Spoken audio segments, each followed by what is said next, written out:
Hey everybody, my name is Will, I'm Daniel. and we go by Willdabeast. We're here to bring you a behind-the-scenes look at one of our newest songs called Gordion Knot.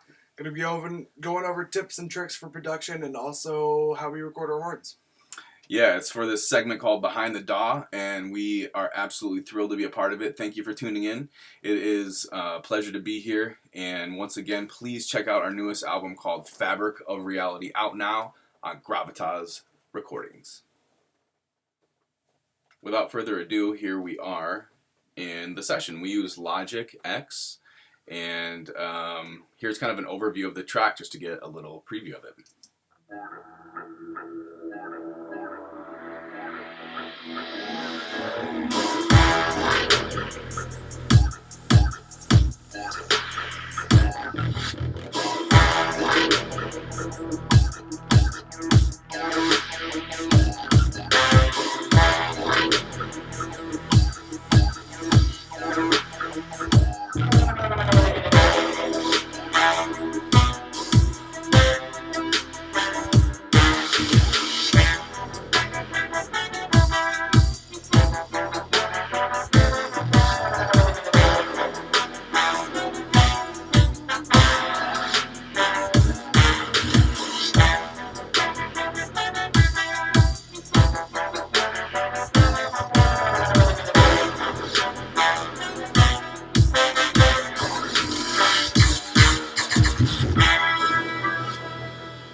Alright, so there you go. There's a little bit of the song, Gordion Knot. And we are going to kind of just start at the top here. So for drums, I use Ultra Beat, and it is right here, and I have them all sectioned out into each element or instrument. Sometimes I go through and bounce them out because they're taking up too much memory. And so sometimes you'll see wave files, sometimes you see MIDIs, sometimes they're samples, sometimes they're live recordings. They're all kind of just a mixed bag. But if we open up Ultra Beat here, one of the biggest problems we used to have was we weren't bouncing down some of those files, and it would get glitchy and affect our ability to bounce out the whole song. So that's a big thing we started doing. Yeah, always good to free up some space. This computer's not the newest, but it's also still really functionable. But yeah, we use drag and drop, and so if I create, for example, a new instrument here, and pull up my Ultra Beat, we use drag and drop to design drum kits, which is really effective in how we choose to play and record our drums. And so right here there's just an empty slate, it's nothing, and all we do is pull up samples and drag them into the area, and all of a sudden you've got what you've got here. So if we go back into the already made one, these are all presets we've made and kind of choose to use a lot, whether they are live recordings or whether they're samples. They all kind of just go in there. But yeah, this one's a great kind of snappy kick. I like that kick's got some dirt on it too. It's not super clean. Yeah, that definitely helps. We used to have a lot more cleaner kicks, but it really helps to make them a little bit more brought to the front. And I'll show you a little bit more how we do that in the bass as well here in a minute. So that's really it. I drag this sample over. I'm starting to program or play my drums and section them out. So there's the kick, of course, and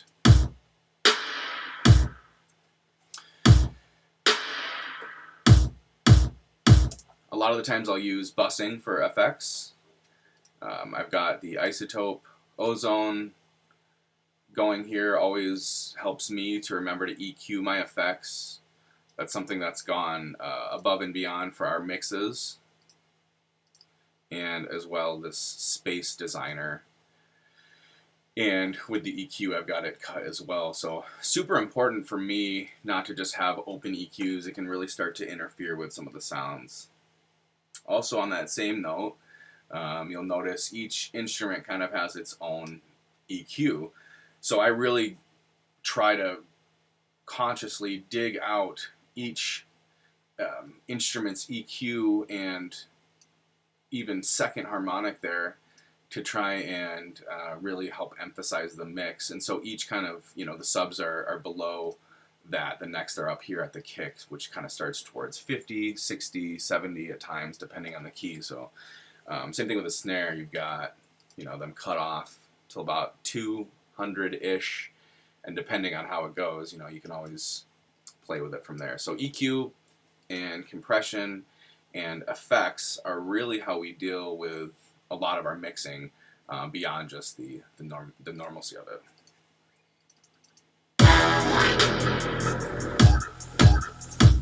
So if I move on to the bass here, I kind of have them a little color coded, and our bass is pretty simple. A lot of times we'll just go into massive here. And this one's on Apologize This. It's the one we use the most for sure. Yeah, it's good. It's a good little foundation. It's kind of just like a plain sine wave, and you can go through and hear. Nothing too crazy on that here.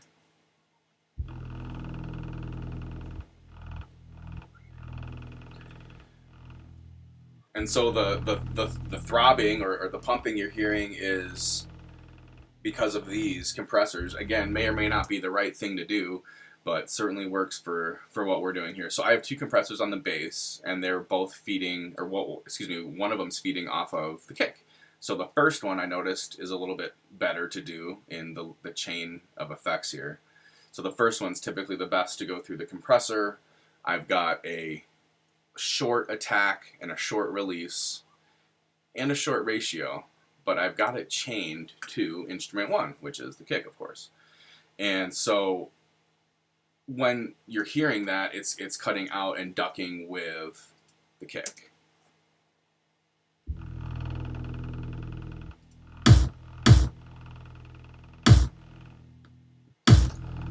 So the bass is chained to the kick, side chain to the kick, and as well as a lot of the other instruments that aren't in that sub frequency are going to be tied to the snare. Very similarly, another note on the subs, it's not always just that plain. We definitely use a couple of other things in our subs that kind of stand out. So let's see here. The second section is a lot of the same. But if we flip into our automation, hit the A key for a shortcut, and we start to draw in more dynamics into the bass. And then also we also use different basses. So this third bass is going to be a little bit different and using massive. I designed this one, but you just change the glide, and you start to kind of play with the bass and how it bounces all around. So these are just going up and down with the bass here. So take a listen.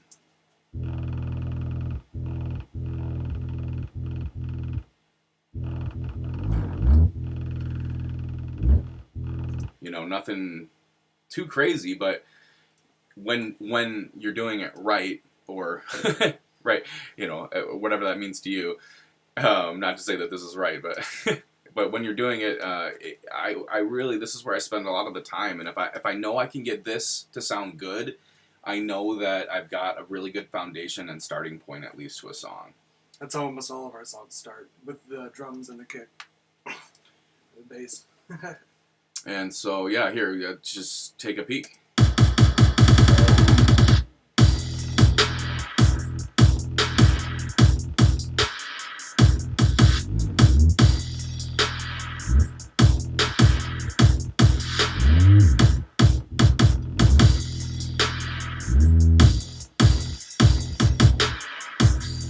At that point, it's really just kind of micro-editing and making sure the kicks are ending and starting, and the snares are starting and stopping exactly where you want it to go.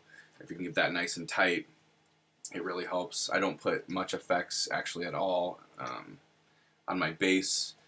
The sub EQ, this is pretty darn open just because of the certain song key, but a lot of the times it'll even look more like that. But I put a boost on my sub harmonics around 20 or 30 a lot of the times, and then we'll go back through and look. You can see there's very, very little, if any, reverb and effects on the bass, of course, so that definitely wants to be nice and clean and open. So that's kind of it for the bass section.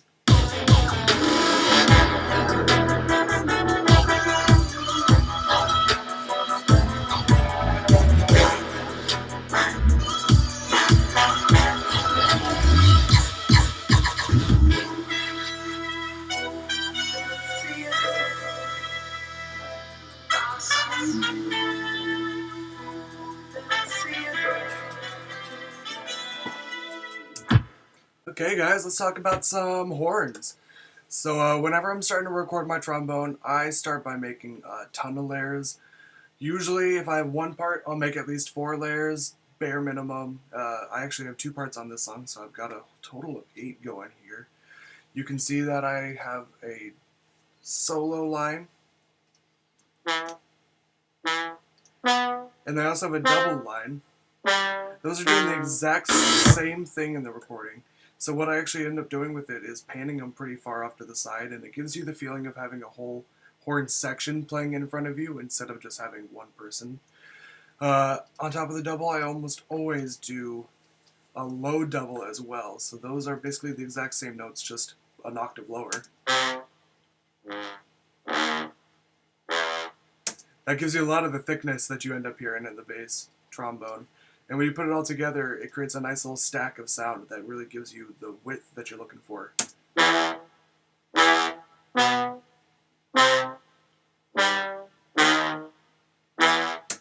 And then, yeah, start adding a melodic line onto that too. Same deal, I basically just did left and right pan on these guys. And then these are actually harmonies.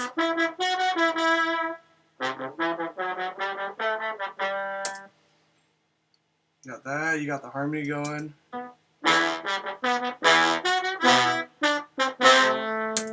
And the total product ends up being really cool once you have enough different horns stacked up on top of each other.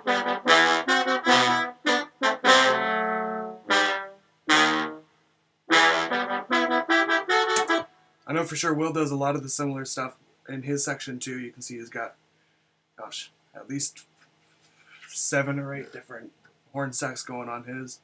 And can you tell them why there's so many different, like, chops up in there? Like, it looks like it's not one horn line. Yeah, Talk basically. a little bit about, like, tuning, or how is it different live? When I'm recording, I always try and do it in one take, but then we'll go back through and we'll listen to it. Anything that doesn't fit our idea of what a perfect rhythm is, we'll do these quick little chops on it, we'll slide it around. We don't quantize our sound, which means you electronically lock it onto a beat, but we will try and get it about as close as we can while still maintaining the organicness of the original take. Yeah, no shame in that. You know, it's like that's one of the benefits of the studio recordings, and it's interesting going back through and learning or relearning them to go live, but they're really it helps just kind of lock everything in, and that's more or less the benefit of doing that in the studio. Mm-hmm. Yeah, you can see over here we have some plugins that we like to use on our horns. We always compress it. Will made this really nice compression that we use on basically every single horn that we have. I like to EQ my trombone. I typically have it around 100 to 150 depending on how loud or complicated the sub bass is in the song. Basically, even though I'm playing really, really low bass bone lines, you still don't want it to be stepping over the sub bass at all in your recordings. You don't want it to cover that because it's just going to get muddy down there at that sound. Anything below 150 hertz, I'd say, if it is playing in the same general timbre as the sub bass, it's just going to turn it into mud butt as soon as you start playing it on loud speakers. So I honestly EQ my trombone pretty high. Same thing goes with flute. When I'm doing flute recordings, I don't play flute below 250 hertz. And that was actually a trick that Russ Liquid taught me because you can hear the sounds of the wind going over the hole instead of just the actual flute tone. So whenever I do a show or I'm recording here on the computer, I always do a hard cut at 250 hertz low, just to prevent any of those breathy, fluty sounds from coming through in the recording. All right, so we'll take a listen a little bit more on that, and I'll kind of show you a little bit more about my trumpet as well.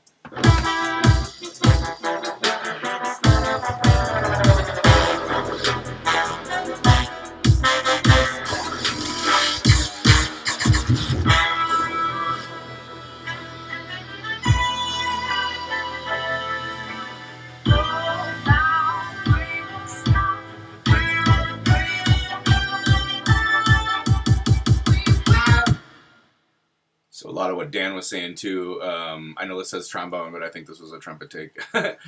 So yeah, I mean, I just start off with a simple bass layer.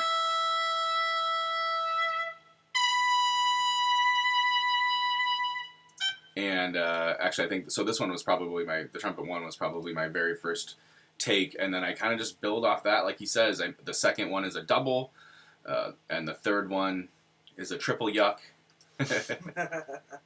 Just kidding. That's a harmony. We always try and make each other laugh, kind of in the studio, to play little fun word plays on each other. But so this is them, at least the stack together. Then with the harmony, the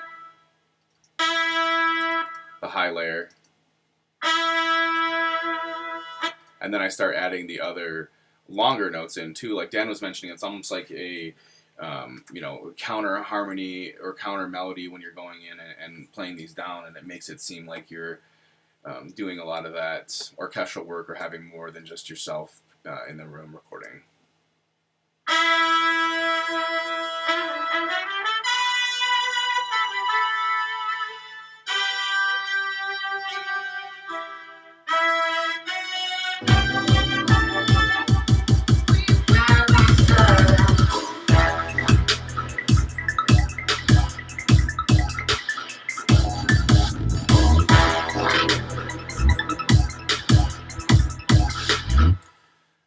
And then finally, we've also got kind of more or less our synth sections and, pads and sweeps and all that kind of good stuff. And so we use automation to draw in a lot of this kind of stuff to make it sound a lot more effective and dynamic. So, for example, here's the sauce synth, and we just use these little builds to create more sounds in here. Daniel ends up deleting most of them, as you'll see in a lot of the muted sections. But a lot of the times we just kind of, like the horns, we'll smash a lot of these layers together. We'll make different versions. We'll kind of bring sounds together to make this big, chaotic yet thoughtful sound.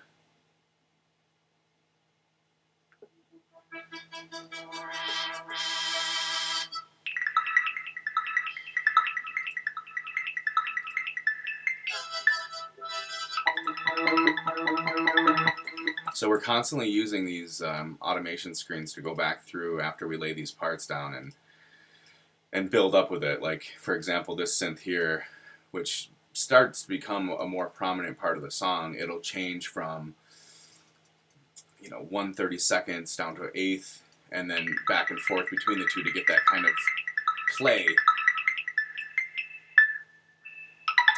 So we use a lot of those synths there, and then I just draw in after the fact, and it becomes this big, nice part that altogether kind of makes a little sections of a whole.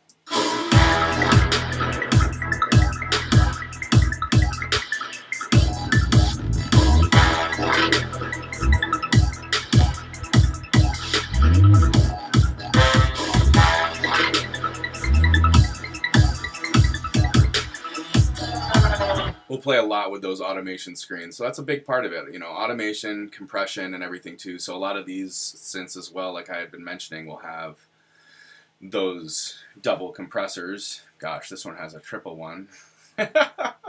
Again, everything we may try to attempt, it sometimes isn't wrong. A lot of times we'll be playing in different keys or harmonics or modes, and it seems like, this shouldn't work, but it seems to work, and we just go with the flow at that point. We always rely on our ears above everything else. If something looks weird, but it sounds good, we're happy with it.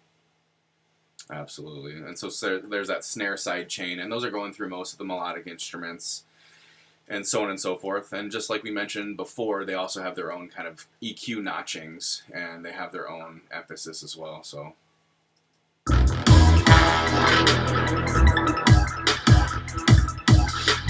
We really enjoyed being here with you guys, and we hope you check out the album Fabric of Reality. It's a big honor and pleasure to be part of this hardworking team, and we're very proud of this album. Give us your thoughts, give us some feedback. We'd love to hear from you. And until next time, cheers. Thanks, guys.